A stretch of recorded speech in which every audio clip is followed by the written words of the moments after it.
Welcome to Focus on Albany. I'm Cynthia Pooler. My guest today is David Lombardo from the Capitol Press Room. And David and I are going to talk about the end of session, what was passed, what was still not passed, and the upcoming elections. So, David, from your perspective, has this been a successful session? Well, I hate to say whether something's been successful or not, but I would say from the vantage point, say, of Governor Kathy Hochul, this has been a successful session. I think there are accomplishments that she can run on in a Democratic primary and accomplishments that she can run on in a general election.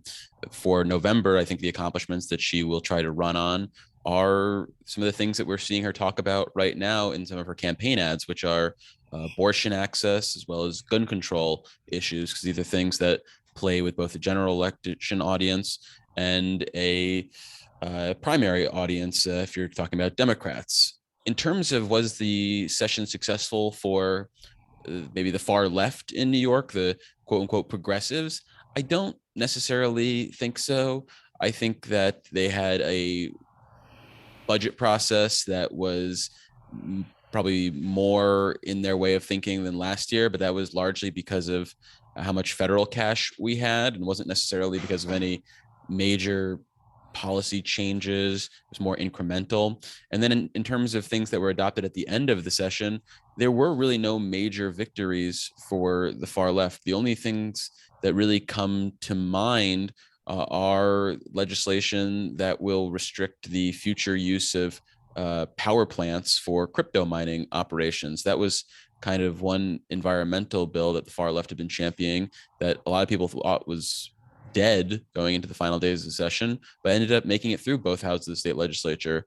But there was no real action on criminal justice measures that the far left was pushing, such as making parole more accessible or the clean slate legislation. So, from that perspective, I don't necessarily think the far left has a lot to be claiming victory on. And as far as Republicans, I would say they feel like this session has been another disaster. Their arguments would be that the lawmakers haven't done anything to actually curtail crime, haven't done enough to address inflation. So that's kind of the different perspectives on the legislative session. And if you want, we can get more in depth on some of the policies, but that's the 10,000-foot view. So, um, you you as well as our listeners know that I am a political junkie, and I really don't understand crypto. Can you spell that out for us? Sure. Again, this is with a caveat that I too am a layman when it comes to this industry. But think about this as being what's happening. There are these large scale computer operations that are basically running computers constantly to run programs to dig up this digital currency. And these computers take up a lot of energy. So they want to find relatively cheap energy. And in the grand scheme of things, upstate power plants can provide relatively cheap energy. So these mining operations gravitate towards these power plants that are either not being completely utilized or not even being utilized at all as a way to fund, as a way to power these operations. So that's kind of the really basic cryptocurrency mining explanation and why it's Okay. controversial. Okay, in 1984, I ran for the New York State Assembly in Saratoga County when I lived up there. And the big issue back then was abortion, as well as it is now. If Roe is overturned, this issue is not going to go away anytime soon. Would you agree? Yeah, I would agree that the issue is not going to go away anytime soon, even in New York. But I think the conversation is different in New York because in New York, we already have enshrined in our state law the Reproductive Health Act, which basically guarantees the same, if not more, abortion rights than are provided by Roe. So even if Roe is struck down as we're speaking, it won't change anything tomorrow in terms of a New Yorker's access to an abortion. What it could change, though, is the influx of people from outside of New York coming to the Empire State for abortions, which could then have, I guess, impacts on the ability of women in New York to get an abortion just because of demand. And what we're seeing later today is the governor signing a package of bills designed to strengthen the abortion industry in New York in anticipation for a ruling from the Supreme Court that's going to strike down Roe. What we didn't see lawmakers act on at the end of the legislative session was a constitutional amendment to essentially enshrine abortion protections into New York's constitution, something that really would only be necessary if we had a, I guess, pro-life takeover of the executive mansion as well as the legislature, and they were inclined to overturn the Reproductive Health Act. That's not something that's likely to happen anytime soon. Even if the Democrats were to lose the executive mansion this fall, they will not be losing the control of the Assembly and Senate. So this is more of an issue for future generations. And the lawmakers, though, were unable to get first passage of a constitutional amendment this year, which means they probably would have to start this process again in 23-24, which would be the first passage. Second passage would come in 25 or 26. And then you'd have to have a statewide referendum to get that actually written into our state constitution. So, as we're filming this and recording this, today is June 13th. The the process for reapportionment has not been settled yet. It's still in the courts. This is really a cliffhanger. Wouldn't you agree? Yeah, I would say the story is done when it comes to the Senate and congressional maps. The area where we still have some ambiguity is the state assembly maps. And a few days ago, a mid level appeals court basically said there's not enough time to change the maps for the assembly for the 2022 elections, but they would like to have the election lines redrawn for the future, basically arguing that the lines were unconstitutional, following the same reasoning that the state's top court found for the state Senate lines, which was essentially that the legislature didn't follow the correct process in drawing those lines. This case is not over yet, the assembly line battle, that is. And so that's going to go to the state court of appeals, who will have to decide whether there is the same sort of concern over the assembly lines as with the Senate lines. They might also be able to weigh in on whether the plaintiffs in the case have standing to bring the case. Maybe they'll argue something that my rudimentary legal mind hasn't even thought of at this point. One potential outcome, though, is that the assembly will move forward with its primaries, which are scheduled for 2 weeks from now, with early voting starting in just a few days. And they could see their lines redrawn next year or in 2024. If it's done next year, that would mean we would have to have 150 special elections in November of 2023. If they're redrawn for 2024, it's a little simpler. But this is definitely an issue that's still up in the air. But when it comes to the Senate and congressional lines, it appears that story is over, and we'll have primaries in August that are based on the lines drawn by a court-appointed special master. I'm sure you watch the debates on TV or listen to them. Mm-hmm. From your perspective, what were the winners and what were the losers? Or who were the losers and who were the winners? Well, I think you have to think about the debates in the context of where things stand with the primaries right now. And based on the public polling that we've seen, and based on talking with people who understand elections better than I do, it would seem like Governor Kathy Hochul is leading in her primary against Congressman Tom Suozzi and New York City public advocate Jumaane Williams. So that means she entered the debate with a different set of goals than her two opponents. Her two opponents need to make up ground, whereas she just needs to hold steady. And I think from those terms, she held steady in the debate. She didn't lose any significant ground. She probably didn't gain any significant ground. And that doesn't really, mean anything negative for her because she's in a good position. So I think from those terms, Kathy Hochul won the debate because she did what she went out and needed to accomplish.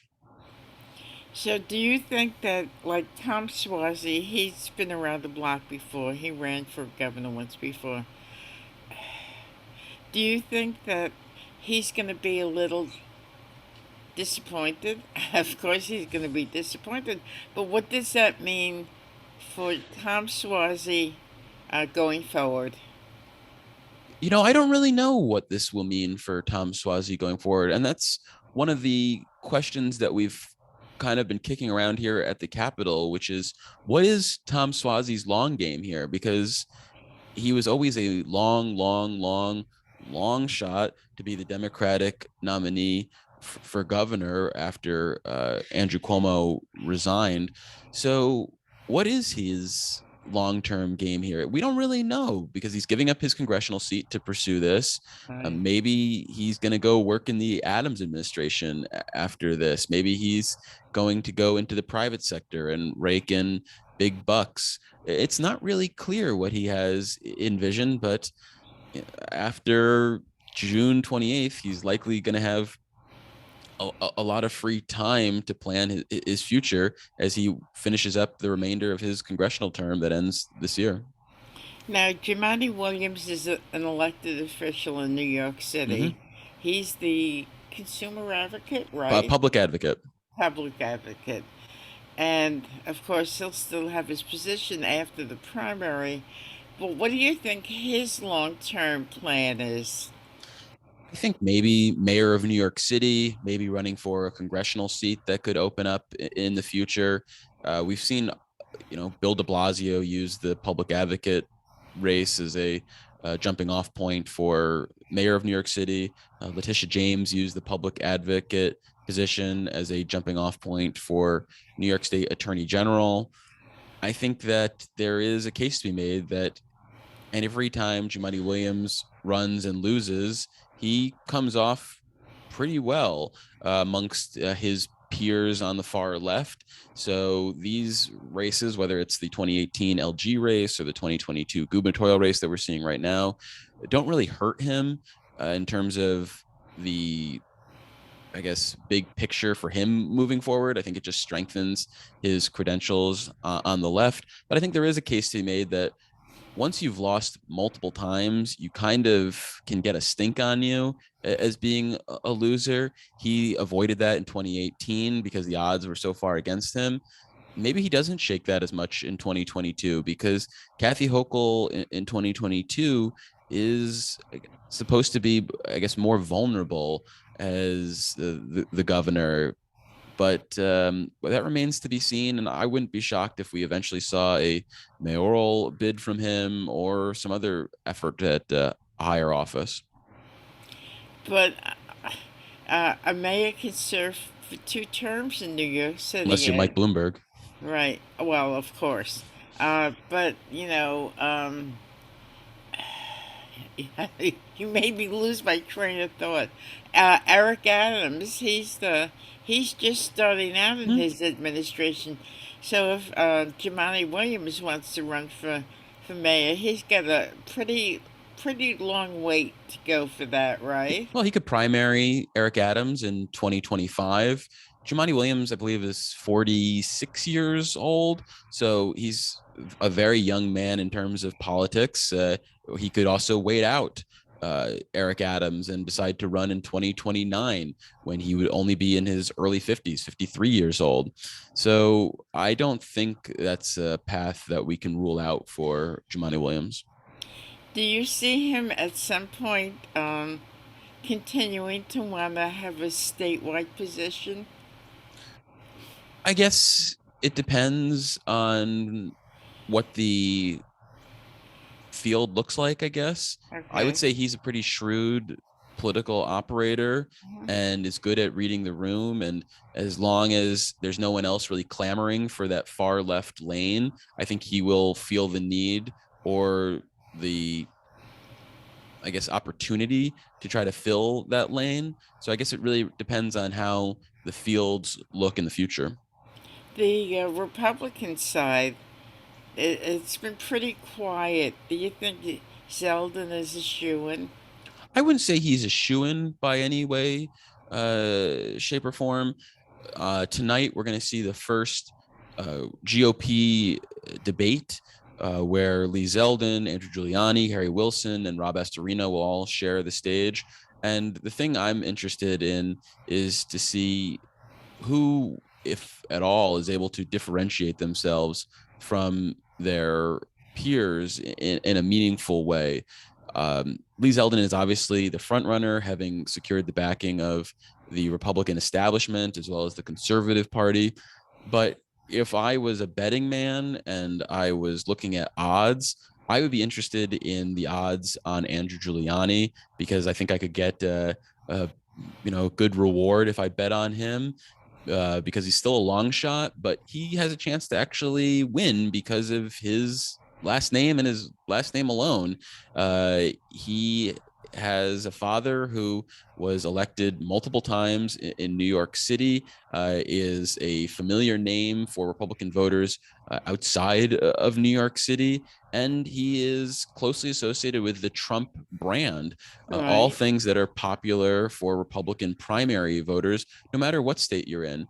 The issue is whether he's permeated enough to Republican voters, whether Lee Zeldin has been able to spend enough money to get his name out there so that the establishment voters know what's going on. I think turnout is going to be a big issue in this Republican primary. I think it's going to be a really low turnout election. And I think a low turnout election helps Lee Zeldin. I think the Uh-huh. more, I guess, ordinary Republicans, not necessarily your rank and file party members, that are able to turn out makes it a lot more interesting. Harry Wilson has spent a lot of money on this race, a lot of his own money, that is, and I don't necessarily see that paying off. And Rob Astorino, the former Westchester County executive, I think is going to be really a non-factor in this race as well. Really? Wow. So, both Zeldin and Giuliani have more or less, well, ties to Trump. And as we speak, the January 6th hearings are on the TV. And I would assume that being aligned with Trump at this point in history might not be a good thing. What do you think? Might not be beneficial in a general election in a state like New York, but it doesn't matter for a Republican primary. I think for a Republican voter, they are probably skeptical at best of the January 6th hearings and antagonistic at worst. So I think that the January 6th hearings aren't necessarily going to have a negative impact on people associated with Trump. In fact, I could see it being a galvanizing force for people who are supportive of Trump and want to push back against these Democratic controlled witch hunts, as they might call them, Mhm. going after the former president. So, in the state senate, I, I I think we talked about it before, but um, Alessandra Biaggi's deciding to run for Congress, and she's going to run against Sean Patrick Maloney, right? That's correct, in the 17th So, congressional district. Yep. right. So, do you think that that's a smart move on her part? Because, I mean, she's just about, okay in the Senate, and she's stepping up to a different, area. So, I'm really interested in finding out what you think about um, Biaggi and her chances of being in Congress and what that means for the state Senate. So you asked whether it's smart. And I think that it really depends on what she's trying to achieve, because the congressional bid is a long shot. She could win the primary, but it's definitely a long shot. And I think from that aspect of things, it's not smart because she's risking a safe Senate seat for a not so certain congressional seat.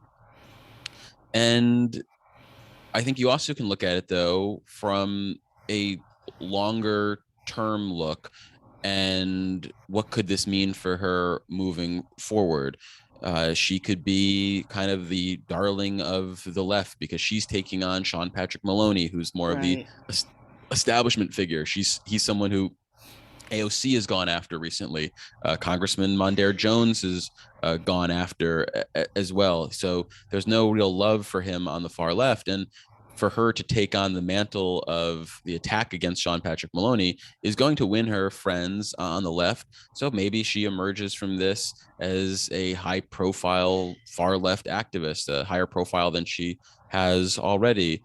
We saw with India Walton, while she won the Democratic primary in the race for mayor of Buffalo, she ultimately didn't win and was able to turn that into a job for the Working Families Party. So maybe Alessandra Biaggi, if she does lose for long shot bid is unsuccessful, can turn this into some sort of other progressive opportunity, whether it's running a nonprofit, some sort of other activism initiative. So I think there's definitely avenues for her to pursue if she's unsuccessful. But also, I don't think we can count out her chances of winning a primary in August. The one wild card here, though, is she could have a competitive general election as well in November. Given that she doesn't really know the area, doesn't people in the area don't really know her, and it's going to be a bad election year for Democrats.